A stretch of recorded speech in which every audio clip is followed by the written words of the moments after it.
All right, we're back for Saturday's installment of even more Throne of Eldraine spoilers.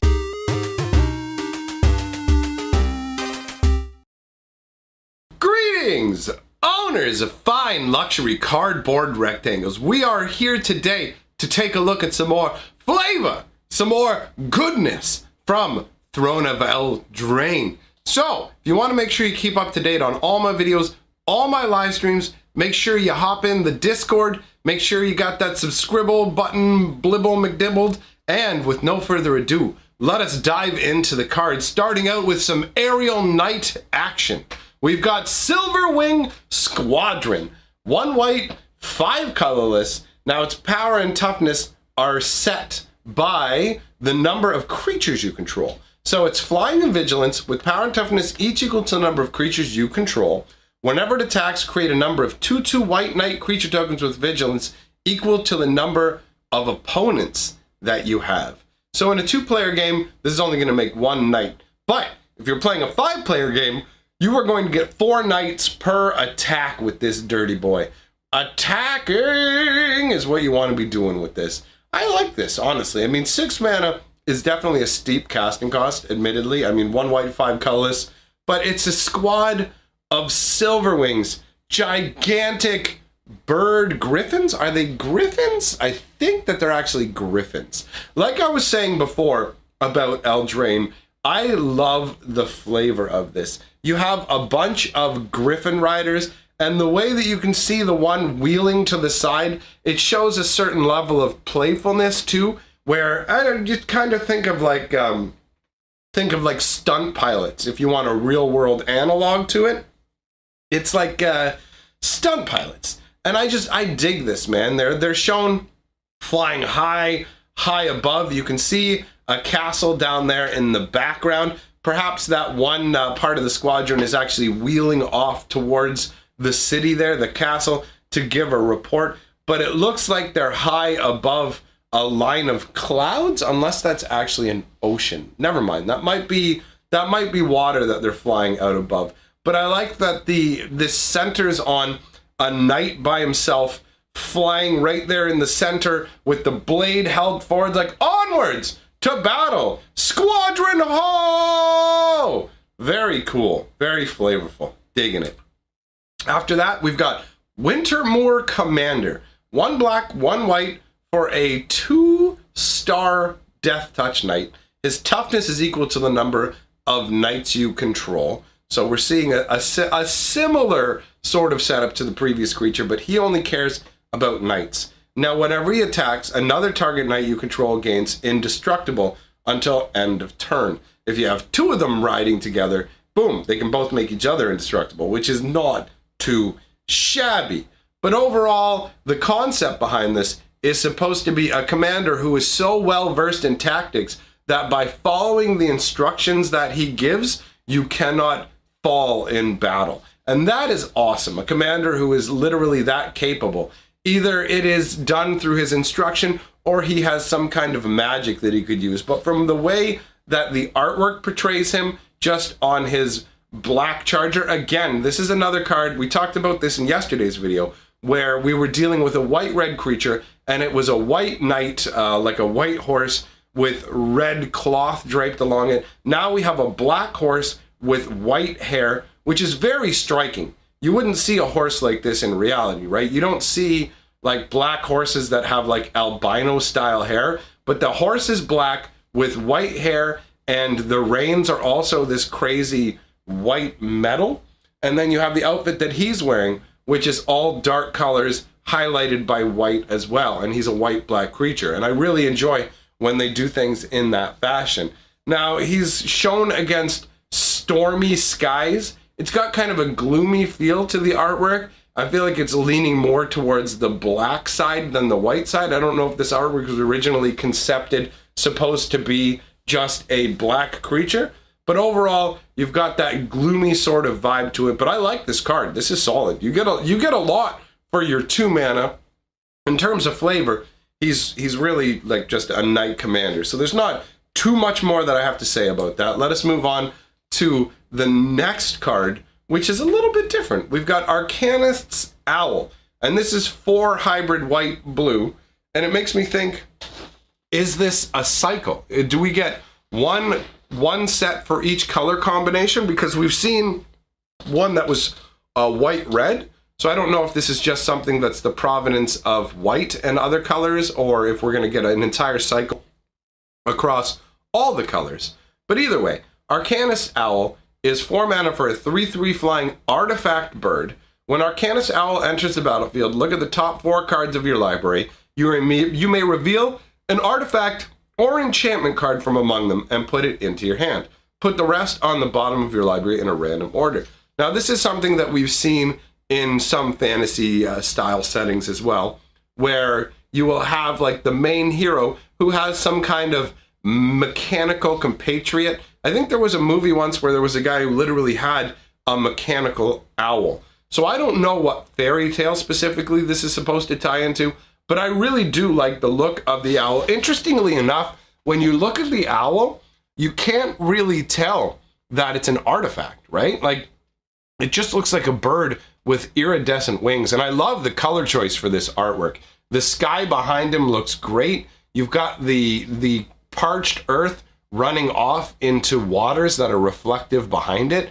So I don't know, man. You can see the sunlight kind of shining down through the owl's wings. Maybe if I had a really big blown up version of the art, I might be able to pick out details that really show that this is an Arcane creation. Actually, the more you look kind of at the torso of the owl, it does look like it has blue lines of energy running through it and down along its legs as well. So I could see how this could be something born out of Artifice.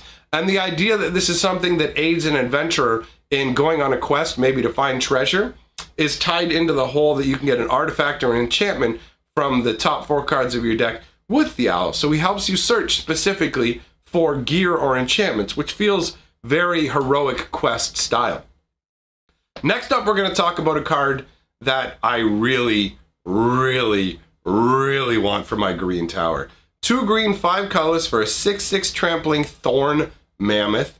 Now, whenever Thorn Mammoth or another creature enters the battlefield under your control, Thorn Mammoth fights up to 1 target creature you don't control. So I like the fact that every time a creature comes out, you can choose to have the Mammoth go and bash heads, but you don't have to do that.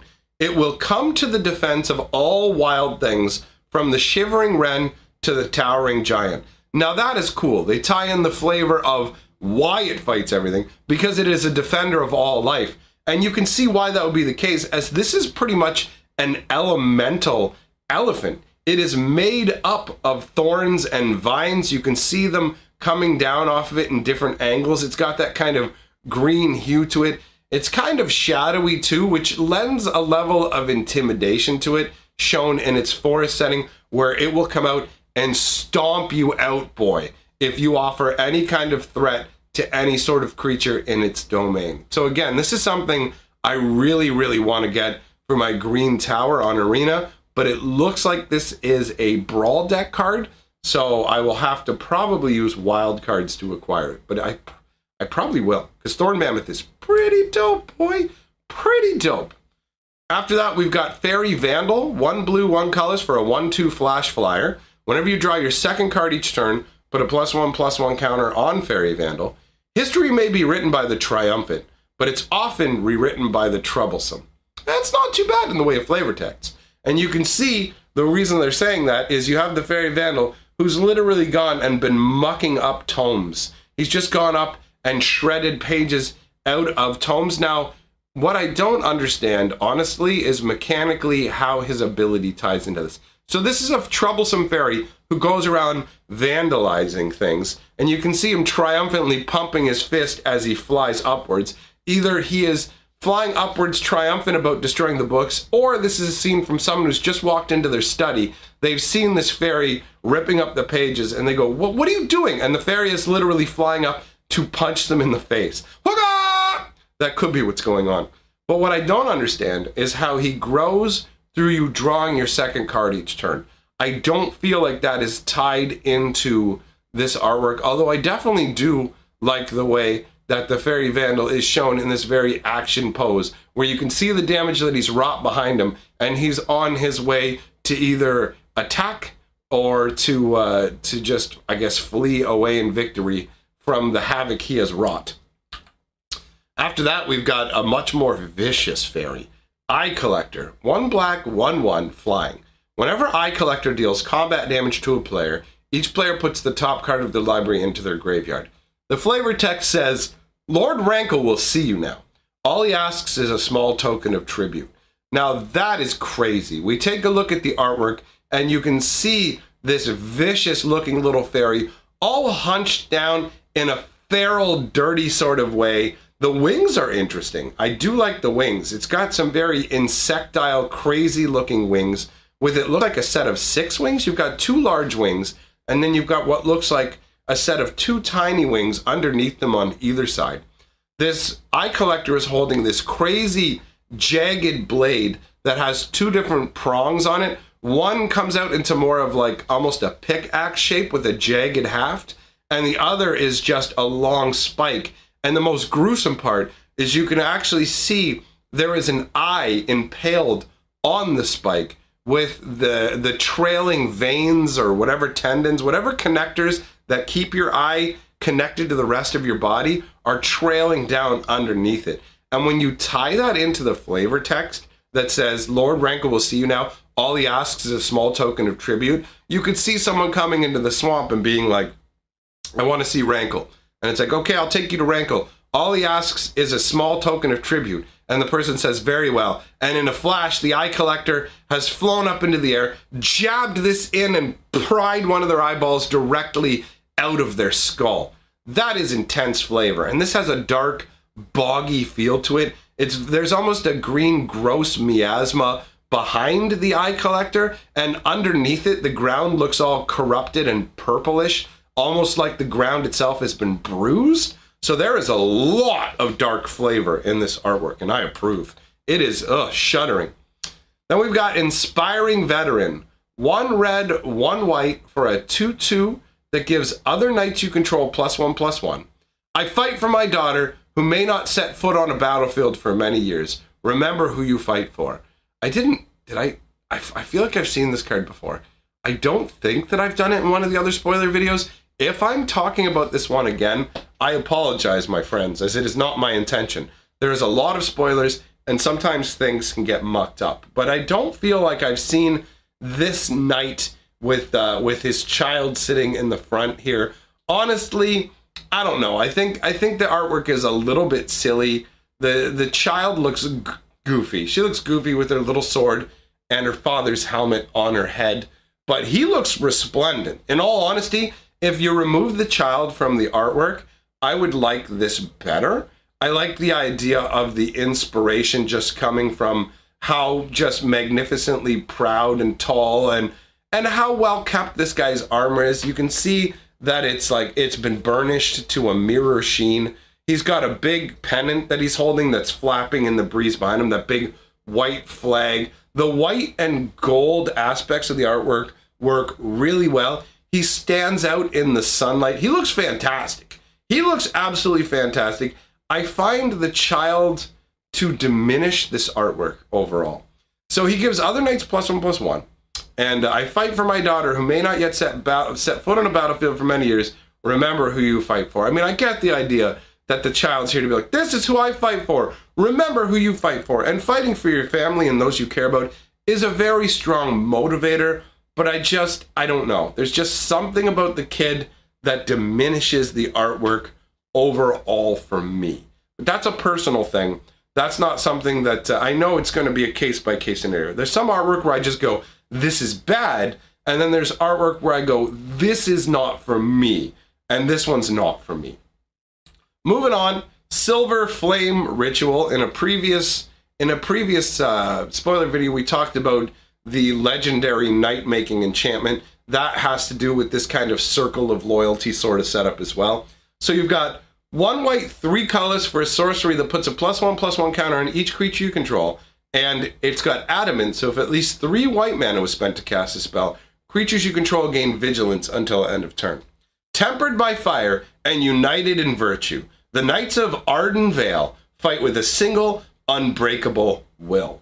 That is pretty cool flavor, where before the knights march out from Ardenvale. They do this ritual that causes coruscating light and energy. This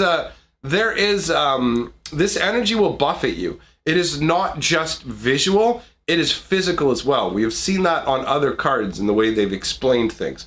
So they would feel this energy, and they would have to physically force their blade through that energy, absorb some of the power, and when there are more knights gathered doing this ritual at once, it gives them more power, hence the gaining vigilance as well. It gives them a higher supernatural level of human endurance, where they can go out to battle and yet still be ready to defend hearth and home as well. So that is pretty cool flavor. You've got 5 knights standing there with their blades all thrust into it, completing this ritual together, which makes them permanently stronger. Remember that too. The vigilance is temporary, but the strength gained from this ritual will last them their entire lives. And that is pretty awesome. You can imagine knights going, like this would be in Castle Ardenvale, and you can see that the knights would come to this big, beautifully laid out mosaic kind of floor, and to where the ritual center is. I like how the stone inside the ritual center actually looks different than the stone around it. Maybe it's some kind of mystical, magical rock that's embedded in the floor. Either way, a lot of flavor on this card, even if it is most likely just going to be draft chaff. We have Embereth Skyblazer next. That's 1 red, 3 colorless for a 4/3 human knight. As long as it's your turn, Embereth Skyblazer has flying. This is something I've noticed with red going forwards. They're giving it flying, but conditional flying only when you're the aggressor. Whenever Embereth Skyblazer attacks, you may pay 2 colorless and a red. If you do, creatures you control get +X+0 until end of turn, where X is the number of opponents you have. So in a 2-player game,